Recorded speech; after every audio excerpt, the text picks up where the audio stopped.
It shouldn't have been possible. A steel beast, a tiger tank, coughing and dying at dawn, as if it had simply given up. The engine that had roared through much of the Ardennes fell silent, like a heart stopping in the cold. Frost rimmed the road. Breath rose from the men in thin white ghosts. They had been moving through the dark, pressed by orders they understood only as the next push, when the Maybach refused to answer. Hands worked, wrenches clinked. Gloved fingers probed wiring and fuel lines, as if coaxing life back into a man. The radio spat static. The tank, manned by 4, maybe 5, climbed down into a sky that was the color of iron. No promise of warmth, no promise of help. They were alone. They were, in the language of the front, left for dead. The commander, referred to in field notes as Piper, name spelling indefinido, stood for a moment with his back against the glacis plate, watching steam fog his breath. In the hollow between engine and crew compartment, the warmth of the tank lingered like a private world they had to abandon. He looked over the map under the dim light of a small torch. Arrows, objectives, the scrawl of supply priorities. The columns were supposed to be rolling. The timetable depended on fuel being where it was supposed to be. Now one machine sat silent and vulnerable. The men shouldered their packs and set out on foot, boots crunching over the frost-hardened soil, each step a small and stubborn denial that the war might simply end for them there, by mischance and misfortune. They had not gone far when someone saw it. In a clearing by the side of the road, jerry cans piled like primitive sculptures under a lean-to, stacked in pyramids taller than a man. The light caught on flat metal and rippled like a promise. The smell hit them first, sharp, sweet, almost intoxicating, gasoline, the scent of possibility. Men staggered forward as if hypnotized. They tasted and sniffed and told each other to be quiet. For the men who had spent days muttering about ration fuel and hours hitching their tanks along for lack of enough precious gallons, this sight was more than supply. It was deliverance. They began opening cans, passing up fuel hoses, tipping and sloshing. One of them dripped a bit onto his mitt, and, as if performing a simple sacrament, sniffed it and smiled. Laughter was short and thin, brittle with relief. They found a box of manifests in a battered crate, shipping papers tied with twine, the neat German script entries of a supply clerk they would never meet. The names on those pages were an atlas of distance: Texas, New Orleans, ports and pipelines. A newspaper tucked between the manifests bore a headline celebrating a new pipeline capacity that stretched like a confession. For a moment, in that cold clearing, the stalled tiger's death did not feel final. They began to dream again, engines warmed, tracks greased, the offensive back on course. That moment, small and human, is where the story pivots. The men tasted salvation in a jerry can. The war had taught them hunger so long that a single canister felt monumental. But a ledger, an index of movement and capacity, resisted the heroic narrative. The manifest told a different story if you read it with military arithmetic. 50,000 gallons here, a few 100,000 there. Figures that sounded enormous at arm's length, but shrank when set against the arteries and volumes that fed modern armies. The discovery that tempted hope also contained the seed of a harsher lesson. In this war, an abundance for one side could be a rounding error for the other. The stagger from private hope to strategic despair happens in increments. A man reads a number and tries to imagine its scale. Another unfolds a map showing supply lines stretching back through France to ports and pipelines. They had stumbled on an outpost of a machine that did not stop for mud or night or human fatigue. The Allies were by then feeding men and machines on a scale the Germans could not match. American production and distribution had become a river compared to the German well. Those numbers are what convert wonder to comprehension. The United States had pre-war and wartime industrial momentum that dwarfed the Axis in pure volume. The figures most often cited in delivered studies are not rhetorical. They are arithmetic that decides movement.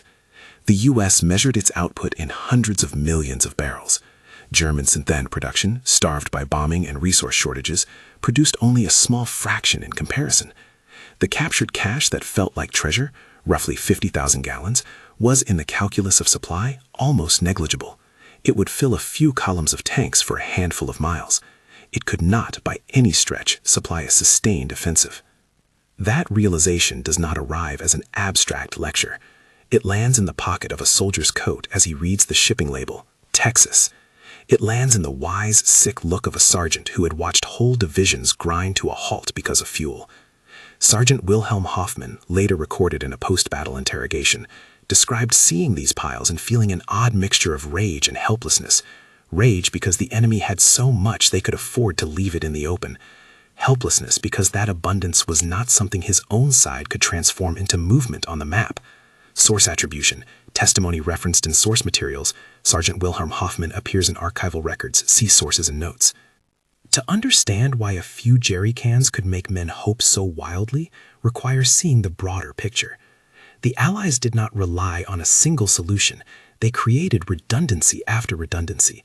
There were long convoys, Red Ball Express routes that kept an almost continuous flow of supplies moving from port to forward areas. There were also pipelines laid across the sea and through liberated coasts, engineered lifelines that moved fuel in volumes no convoy could match.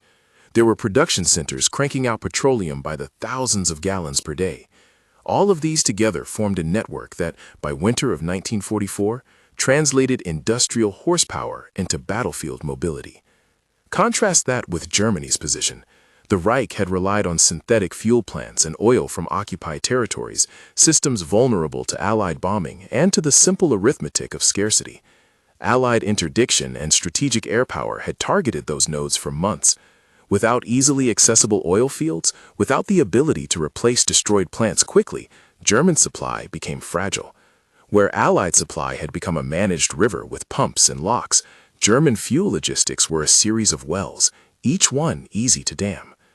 Numbers outline the disparity with brutal clarity.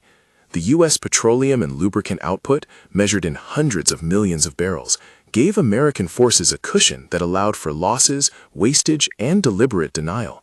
German production was measured in numbers that, while still significant, could not match the demand of mechanized blitzkrieg sustained across months and broad fronts. When arithmetic becomes a weapon, it does so without taste or prejudice. It simply enables movement where it enables movement, and it denies where it denies. For the men around the stalled Tiger, this arithmetic had immediate consequences. What looked like salvation, the jerry can pyramids, was in fact a blip against the torrent of Allied logistics. Yet the psychological effect of finding fuel cannot be overstated. In diaries and interrogations, soldiers conveyed how seeing fuel transformed fear into the elation of possibility. One corporal, unnamed in field notes, later remembered that they passed a single can among men like a relic, the metal rim cold but sacred.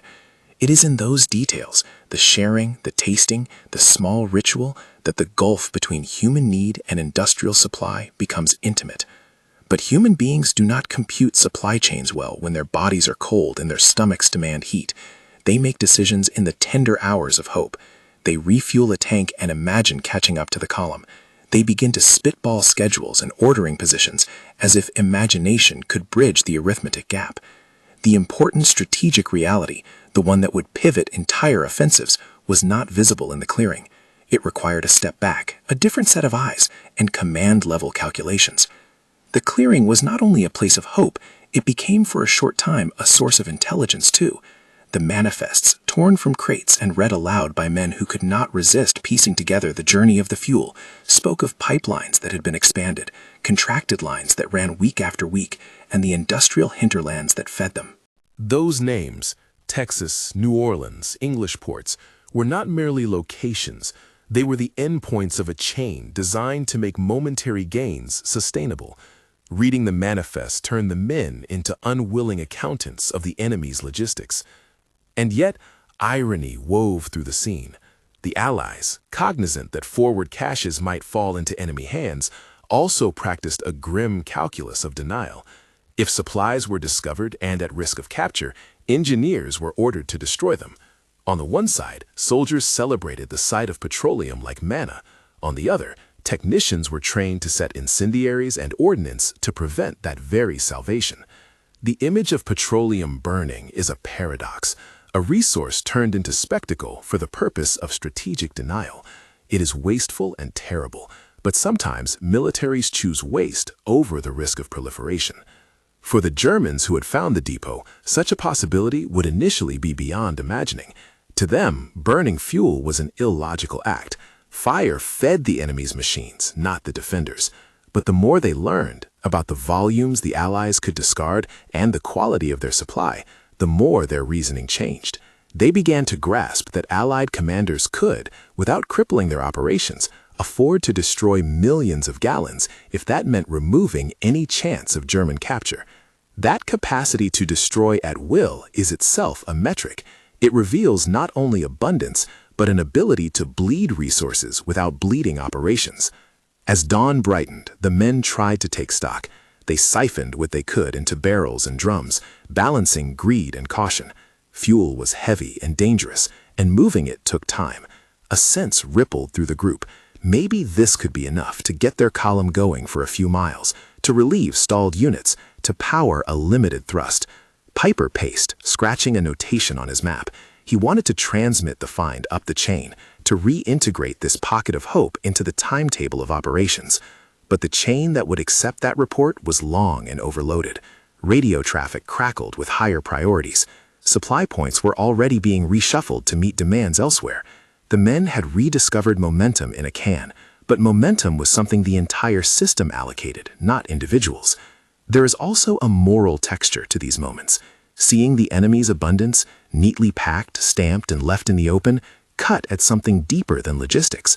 Men who had come to define themselves by scarcity confronted what looked like indulgence: pallets of canned food, rows of boots, and pallets of fuel. Some laughed bitterly, others grew quiet.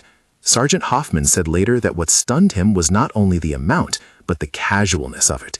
To a man who had watched comrades sit idle because of missing fuel, the sight seemed obscene. Such psychological effects are hard to quantify, but easy to feel.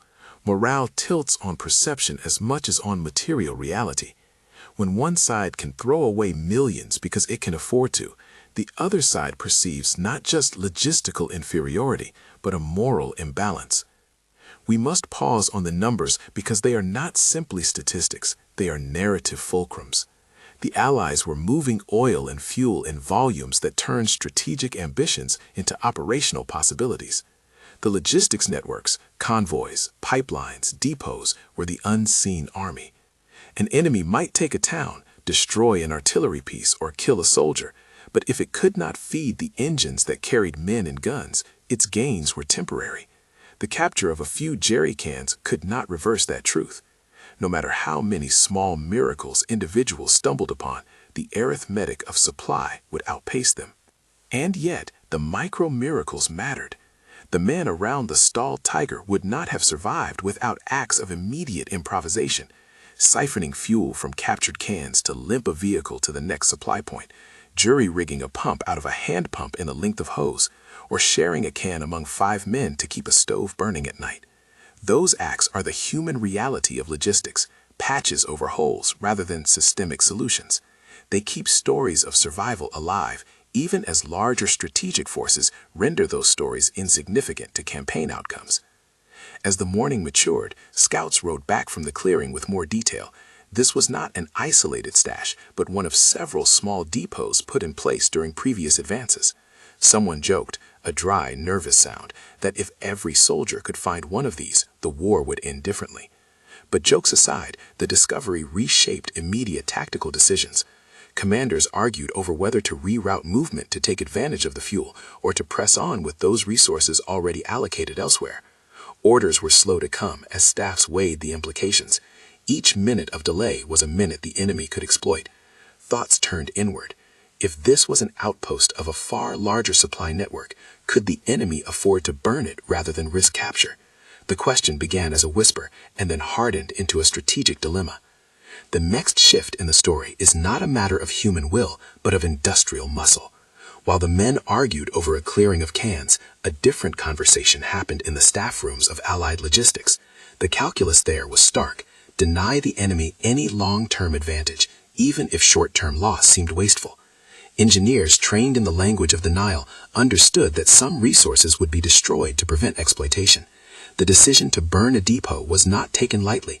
It was a decision rooted in a capacity no army wants to reveal, the ability to accept destruction as the price of denial. For the Germans, watching that calculus in action would produce a cognitive rupture. Imagine, in the span of an hour, moving from the electrifying hope of a few gallons to the numbing sight of flames swallowing stacks of fuel. That spectacle, a deliberate destruction performed by the side with the capacity to replace the loss, was more than theater. It was a statement about who could sustain sacrifice and who could not. In the soldiers' eyes, the sight of black plumes rising where their breakfast of gasoline had once been produced a kind of despair that no bullet could evoke. This was an enemy who would rather burn a resource than allow it to change the balance of mobility. We will linger on that image because it forms the hinge of the whole episode. The men, cold and hungry and hopeful, could not imagine why anyone would torch supplies they themselves so desperately needed. The engineers who took a match to the stacks were not making theatrical statements about waste. They were acting on arithmetic. Those supplies, if left intact, could feed the enemy's counterattack or be stockpiled for future thrusts. Destroying them reduced an unknown variable. It was brutal, practical, and, to observers on the other side, profoundly demoralizing. Before that spectacle occurs, and this is where our account holds, the men still pressed their luck. They siphoned, they argued for priorities, and they tried to patch the stalled Tiger. Piper's attempts at radio contact yielded nothing that gave clear support. No nearby tank platoon ready to lend fuel, no immediate convoy that could be siphoned. The map made clear that the war's momentum depended on more than luck and improvisation. It needed infrastructure, planning, and a cushion of resources that a few cans could not provide. There is a layered irony in this moment. The machine that had failed them, the Tiger, was itself a symbol of a doctrine built around decisive armored thrusts. But the doctrine's success had less to do with the individual tank's armor and more with the invisible scaffolding that kept it moving. Armor without fuel is ornament. The men learned this as they watched colleagues abandon hulks at the roadside, tracks frozen in mud, commanders chalking up yet another failure to the ledger of insufficient gallons.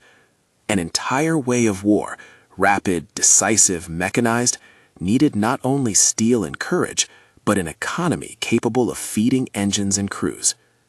As sun climbed and shadow shortened, the clearing filled with movement. Men loaded what they could onto wagons, patched a hose and pushed it into the Tiger's belly, watched the engine cough, then roar to life like a beast roused from stupor. For a breathless instant, hope flickered back. The tank would move, the column would be less stalled, orders might be met. But even as the crew creaked the vehicle back onto the road, the more distant calculations remained unchanged. The captured cache had given them a reprieve measured in miles, not months. The men had not altered the strategic balance. There were other signs, small and telling, of the difference in wartime logistics. A German transport column a mile away was stuck, its trucks idle for want of fuel. Men sat wrapped in blankets, chewing cold rations, watching the Tiger that had crawled free while their own vehicles remained dead. They exchanged look and glances heavy with a sense of cosmic unfairness. The enemy's wastefulness had saved some and punished others. These micro-injustices accumulate. They become a social fact that saps will and stiffens resignation. Soldiers operate not only on orders, but on an arithmetic of fairness. Perceived imbalances fracture morale and erode cohesion. It is worth pausing on one more practical arithmetic detail: consumption rates. A tank like that Tiger would consume gallons at a rate that made the captured cans pale. Heavy tanks burned fuel like hungry animals. A captured 50,000 gallons might sound vast until you compute the miles that armor consumes under real conditions. Starting, stopping, idling, climbing, and bogging, everything factors in. A figure that reads dramatic on a manifest often becomes thin when applied to the realities of combat terrain. The men in the clearing had been given a boost. The campaign had not been saved. As the day wore on, the atmosphere shifted from immediate improvisation to the slow creep of understanding. Conversations in the cold turned to quiet analysis. Men compared notes on convoys they had seen, the logistics columns that had sailed through in the night, the faint hum of generators that spoke of forward supply. The manifest's labels persisted in their minds as the link between the small clearing and vast supply hubs halfway across Europe or across the Atlantic. Their small world had brushed the periphery of a machine capable of sustaining entire armies. For them, the encounter would remain a memory of bitter contrast. To have hope and then realize the scale of a gap no single act could bridge. At the center of that memory was a man left for dead, a commander who had watched his tank die and had walked, thinking perhaps a small human demise had occurred. That man would carry the image of the jerry-can pyramids and the manifest's neat ink. He would carry the smell of gasoline like a burned-in photograph. He would recall the elation, the sudden near-religious quality of taking another's fuel, and then the dawning comprehension that this was not a turn in luck, but a glance into the logistical machinery of an opponent. It is a small story, a single human-scale moment that reveals the enormous truth. In a war of machines, logistics becomes the decisive weapon, and the men inside the machines, the living evidence. For now, in this clearing, time remained a series of short demands. Get the tank started, decide whether to press on, bundle what could not be carried, and move.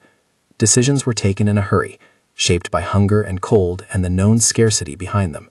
Orders filtered in that felt distant and bureaucratic. The chain of command was alive but creaky. As they worked, a scout returned, out of breath, his face cut by frost. He had seen smoke on the horizon, black and thick, an accretion of something burning far ahead. The scout's words made heads turn. Smoke on the horizon can mean many things in war: a burning village, an artillery strike, or, as the men's silence guessed, a controlled blaze that denied resources to anyone who might seize them. The clearing went quiet in an instant.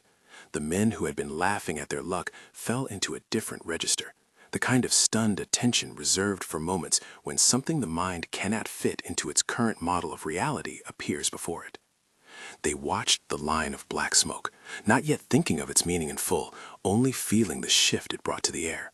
The manifest had told them where the fuel came from. The smoke indicated what someone had decided to do with fuel when capture was a risk. For soldiers who had once believed that material gain necessarily translated to tactical advantage, the pairing of manifest and smoke suggested a new logic. Abundance could be destroyed as easily as seized, and the side with the capacity to burn had, in effect, a kind of irreversible power. There are quieter forms of power than artillery. The ability to deny permanently the other side's potential is one of them. Watching planned, deliberate fires rise is watching a doctrine in action, an engineering decision encoded as strategy. For the men who had been left for dead, the sight would be a lesson in the unglamorous but decisive realm of supply and denial. They had been rescued by serendipity and then confronted by deliberate denial, and both experiences would lodge in memory less as abstract history and more as a personal betrayal and revelation. They did not yet know the full scale of what the fires indicated, that entire dumps of fuel, far beyond the 50,000 gallons they had found, were being consumed in a single deliberate act. They did not yet know the precise numbers that would later be cataloged in logistics reports: millions of gallons torched for prevent capture, pipelines sealed and diverted, convoys rerouted, and engines left to idle. What they felt was the raw, intuitive shock. The enemy could afford to turn treasure into ash rather than let it become an advantage for someone else. Standing at the edge of the clearing, the commander felt the moment stretching into a question that would haunt him for years. How do you fight an opponent who treats resources as dispensable, who can destroy what you need without blinking? The question was not only a tactical one, it was existential. It asked whether the old virtues of courage and daring mattered in the face of industrial-scale logistics that decided movement before men ever touched a gun. For the men who had been left for dead, for the crew that climbed back into the tank and felt the engine lurch obedient under new fuel, the day would not be resolved by iron alone. The clearing, the manifest, the smoke, they were coordinates on a map of understanding that stretched far beyond the immediate battlefield.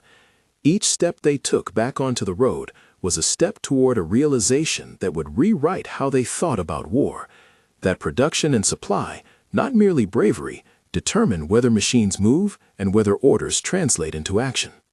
When they rolled away, the clearing shrinking in their rear view, someone picked up a crushed jerry can and looked at it as if it were a relic of a different world.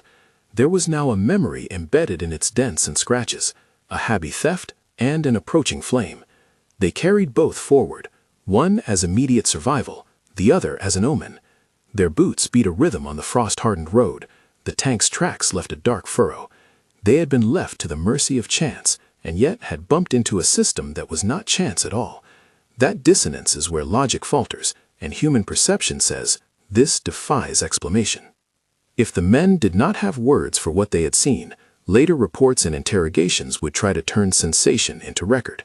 Logistics officers, engineers, and interrogated soldiers would provide the arithmetic that made the spectacle comprehensible.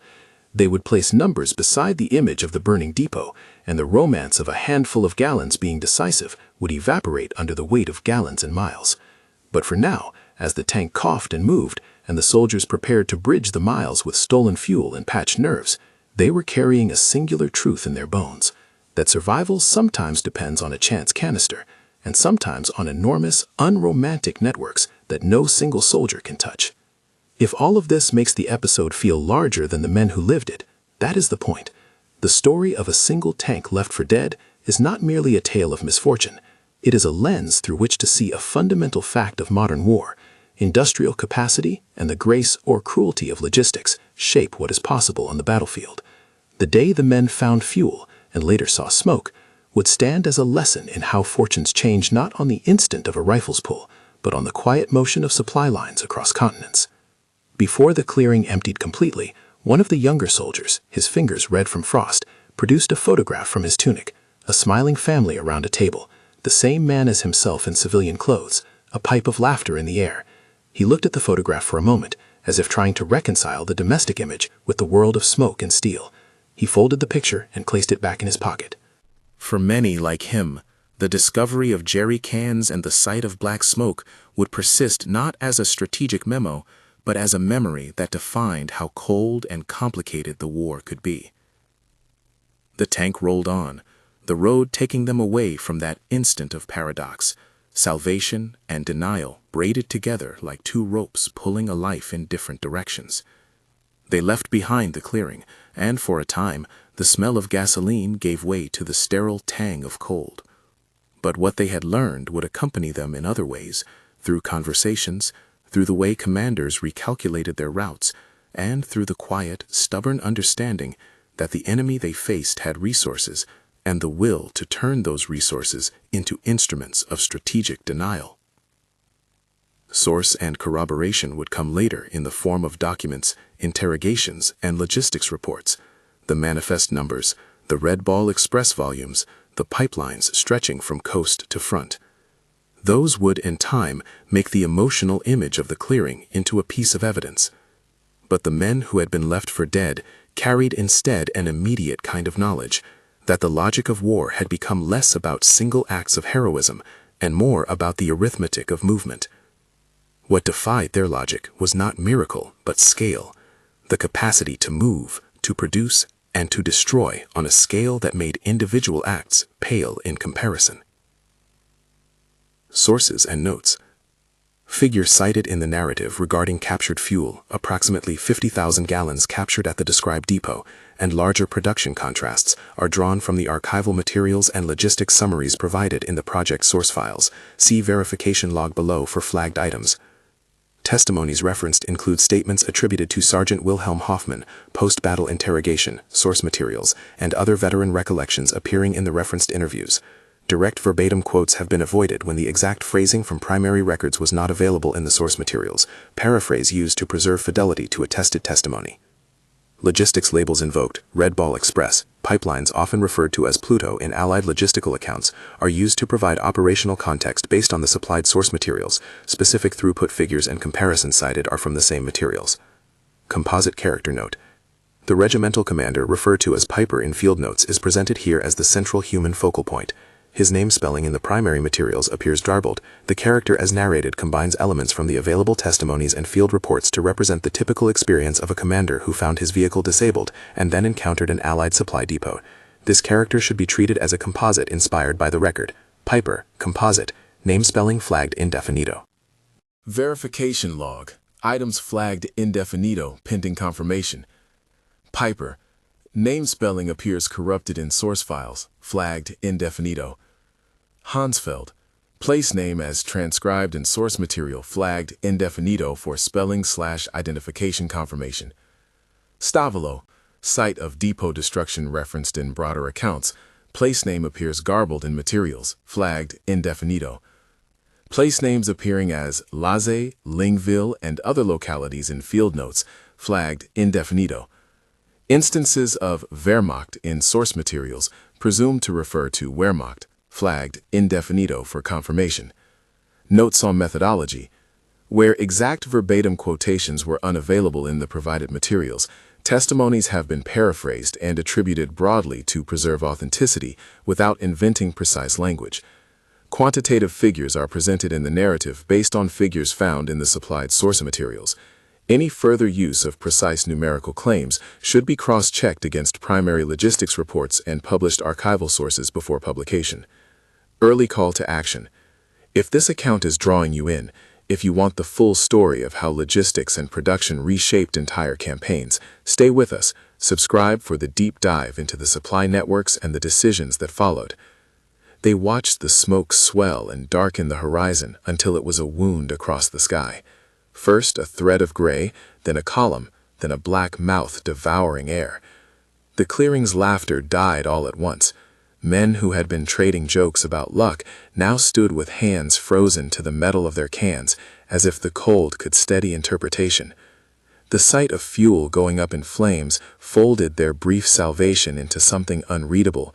Were they witnesses to prevention or to waste? Both answers fit. Both were bitter. Word moved down the line like a current. Scouts returned with fragments of context. Not just one dump, they said, but several points struck by engineers with flamethrowers, incendiaries, and time charges. Officers had given orders, deny, deny, deny. Someone mentioned names from staff, engineers and logistics commanders who accepted the arithmetic of loss so the enemy could not gain. Among the men, however, those names were meaningless. They had boots and hunger and an engine that had died. To them, the calculus of denial was a remote decision with immediate cruelty. The black pillars rose taller. Sheets of flame licked the sky when gusts fed them. White heat shimmered and then made the air tremble. The smell of burning fuel was a different thing from the gasoline they had been sniffing moments before. It was acrid, hot, and final. Small flares, maybe incendiary rounds, maybe phosphorus, flared within the stacks and turned metal into molten smear. The scene was apocalyptic in a practical way. Nothing holy about it, only purpose. Men stared as if watching a theater in which they had no seat. What followed was a rapid series of consequences that had been incubating in the staff rooms of both armies for weeks. Wherever large dumps were torched, German columns that had believed themselves saved found that their temporary gains were being wrested away. Tanks that had expected to fill from captured cans and countered trucks stopped for want of fuel. Reconnaissance that had promised routes found bridges blocked by immobilized vehicles. Orders predicated on mobility foundered as engines stalled and tracks froze.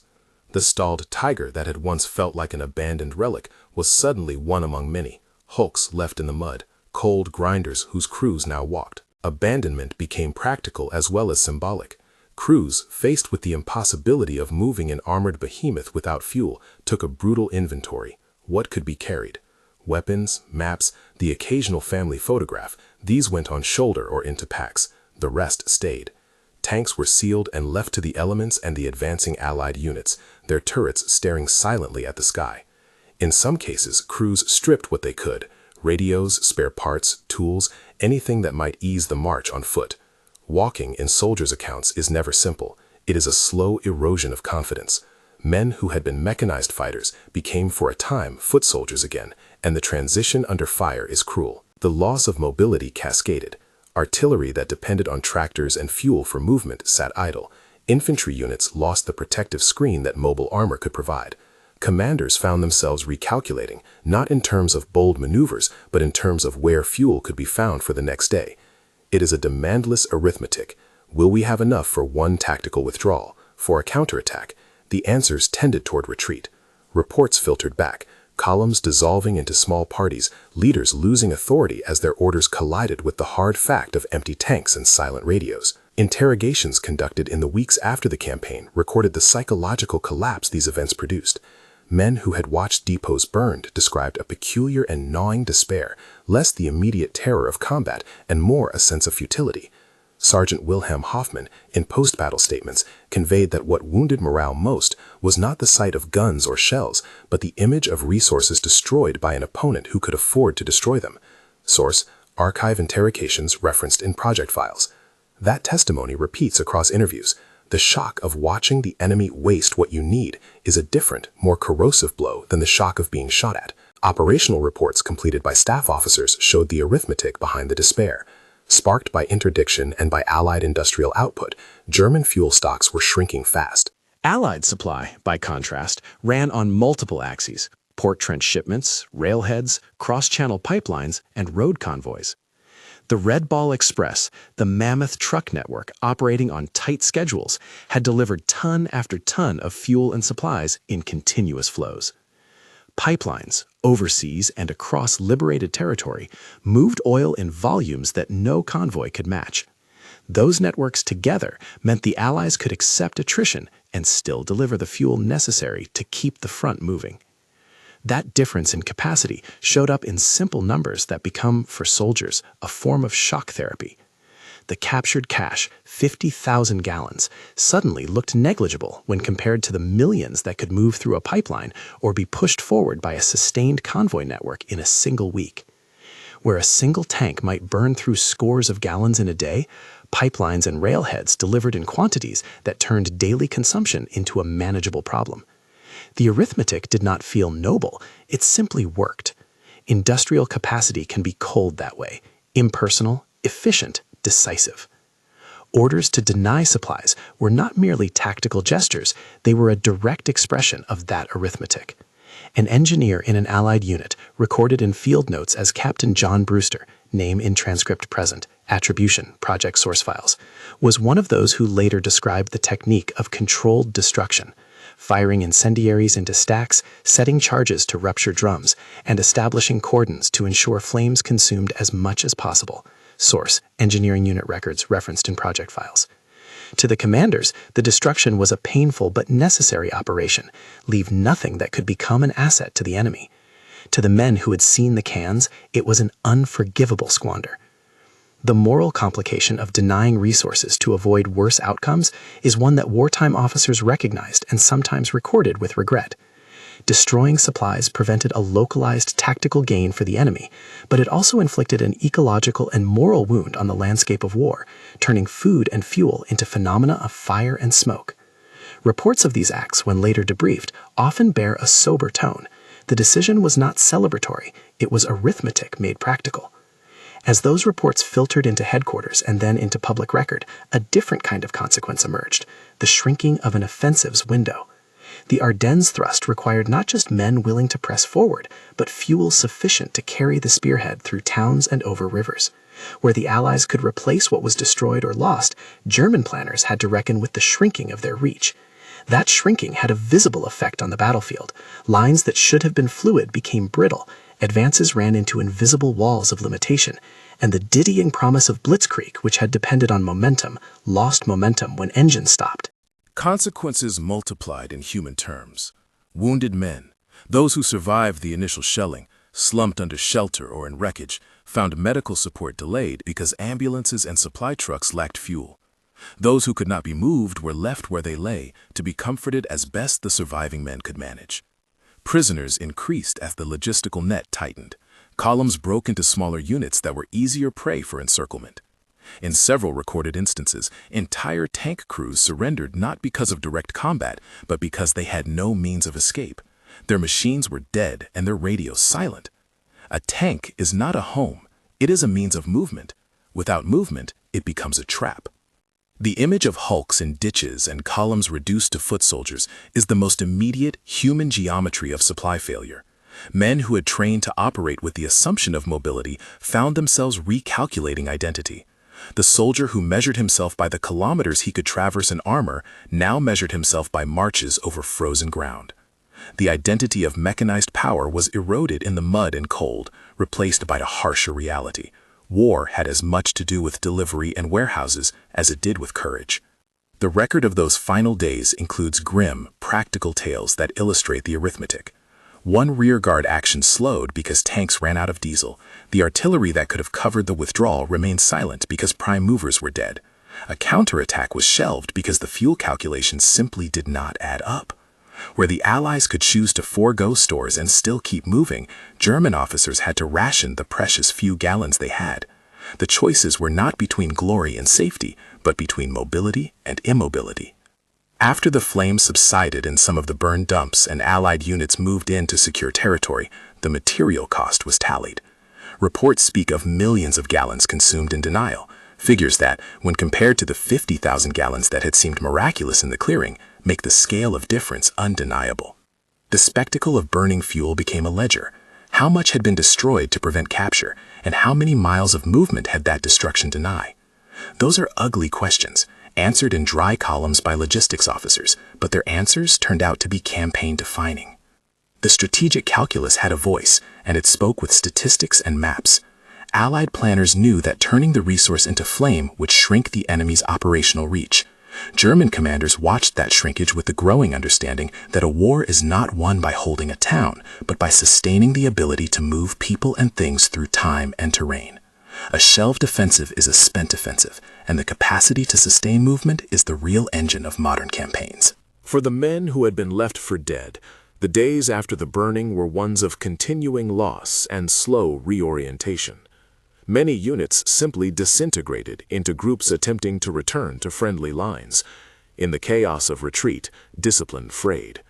Some units managed to strike temporary bargains, abandon heavy equipment, keep light vehicles. But the cumulative effect was clear. The old model of armored thrusts without a secure and ample fuel line was bankrupt. War museums later captured a different set of images. Tanks recovered from battlefields, stripped and abandoned, were towed into preservation. One of them, a Tiger, would end up as a monument in a museum where visitors could stand within the shadow of a machine that had once represented sovereign power and now represented the limits of that power. The tank's fuel gauge would be frozen in a position that said more than any plaque could: empty. Inside, fragments of fabric, a scorched map, a dented jerry can. These artifacts testify not to a single heroic act, but to a failure of the supply chain. Visitors remark on the smell of oil and the heaviness of metal. Guides tell the arithmetic of gallons displaced and engines silenced. The static machine, in the sterile light of a museum, makes a different argument. Industrial capacity, not the courage of a crew alone, determines if armor will cross a landscape. And what of Piper, the commander who had felt abandoned beside his dead machine and had stumbled into a clearing of cursed abundance? He lived with what he had seen.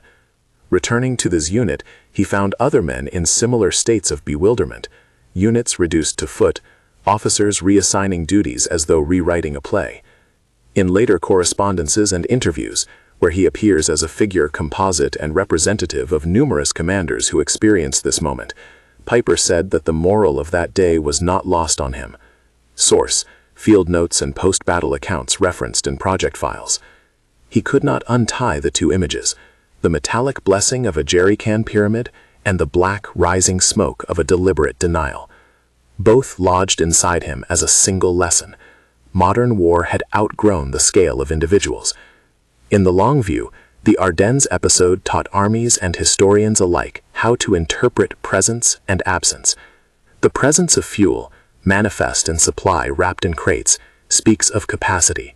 The absence, produced by rueful destruction, speaks of denial. The two together form a dialectic of mobility and control. You can win a battle of tactics and still lose the war of resources. The men on the ground felt it first. Staff officers and ministers would see it in cold reports and parliamentary hearings.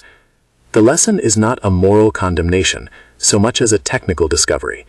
Logistics is an engine, and whoever feeds it better moves. There are human echoes that persist beyond arithmetic.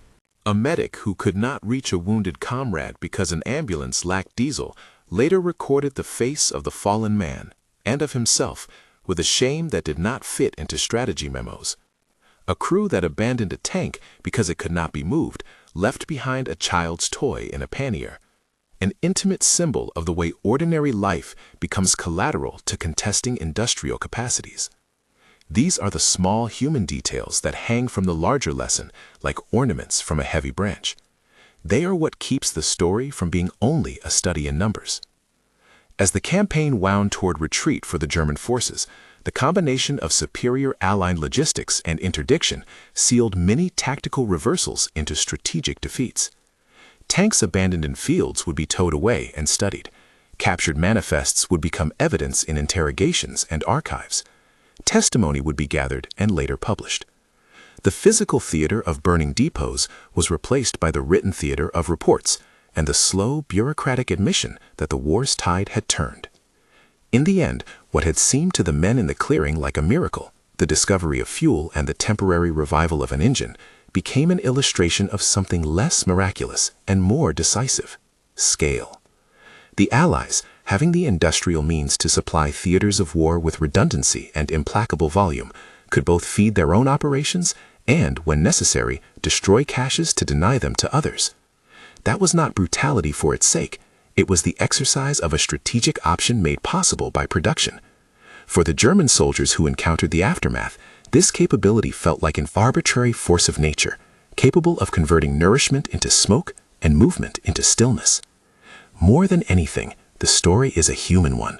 A commander once left next to a dead engine, forced to walk and then to watch, is now a witness to the truth that machines without fuel are dead weight and men without supplies are finite. The tank that rolled away from the clearing that morning was the same tank that in other places would be found creaking into a ditch, turret locked, its crew gone. The men who survived carried stories that did not fit neatly into strategy textbooks. They carried images of cans, manifests, flames, and the odd intimacy of tasting gasoline in the cold. Those memories would be told and retold, sometimes in interrogation rooms, sometimes in quiet rooms decades later, and each retelling would be softer at the edges, but no less acute in its core claim. Logistics, not valor alone, decided fates. Today, when visitors pass that tiger in a museum or read reports in an archive, they confront a paradox. Machinery that once represented sheer combat power is now a repository for lessons in industrial arithmetic. The emptiness of the fuel tank is a short sentence that says more than many rhapsodies about heroism. It records the moment when production and supply chains made the difference between advance and retreat. Piper's story, composite though it is, stands for thousands of such moments. He was left for dead by a broken engine. He was briefly saved by a pile of cans. He watched those cans become a pyre on the horizon. The sequence defied his immediate logic because his logic had been shaped by a world where tactical acumen and bravery decided outcomes. What he discovered instead was that modern war had a new sovereign, the capacity to produce and to deny at scale. It is a sober lesson and a revelatory one. It is also a human lesson. Inside the machines and behind the manifests were people, and those people, cold, hungry, hopeful, demoralized, are the ones who lived the arithmetic. If this account has compelled you to see a different side of combat, the unglamorous, decisive work of supply and denial, there is more to explore. For a detailed breakdown of the Red Ball Express, the pipeline networks, and the industrial figures that turned raw production into battlefield power, watch our deep dive on logistics in the European theater. Subscribe for that episode. It unpacks the numbers and decisions that turned gasoline into strategy and strategy into history. Sources and notes. Figures and operational summaries drawn from the project source files and archival logistics reports provided for this narrative. Testimonies referenced are from post-battle interrogations and veteran interviews included in the supplied materials. Where exact verbatim quotations were not available, testimony has been paraphrased to preserve fidelity to documented recollections. See verification log below for flagged items. Composite character note. The regimental commander presented as Piper is a composite inspired by field notes and several commanders' testimonies. The name appears garbled in original materials and is therefore flagged indefinito for verification. Piper, composite, name spelling indefinito. Verification log, items flagged indefinito pending confirmation. Piper, name spelling appears corrupted in source files, labeled indefinito. Hansfeld, place name as transcribed in source materials flagged indefinito for spelling/identification confirmation. Stavalo, site associated with depot destruction in accounts, place name appears garbled in materials flagged indefinito. Localities appearing in field notes as Lays, Lingville, and similar spellings flagged indefinito. Instances of Wehrmacht in source materials presumed to refer to Wehrmacht flagged indefinito. Further reading in next episode. Watch the in-depth breakdown of the Red Ball Express and Allied pipeline operations to see the numbers, maps, and logistics diagrams that place the episode in the clearing into the full continental context.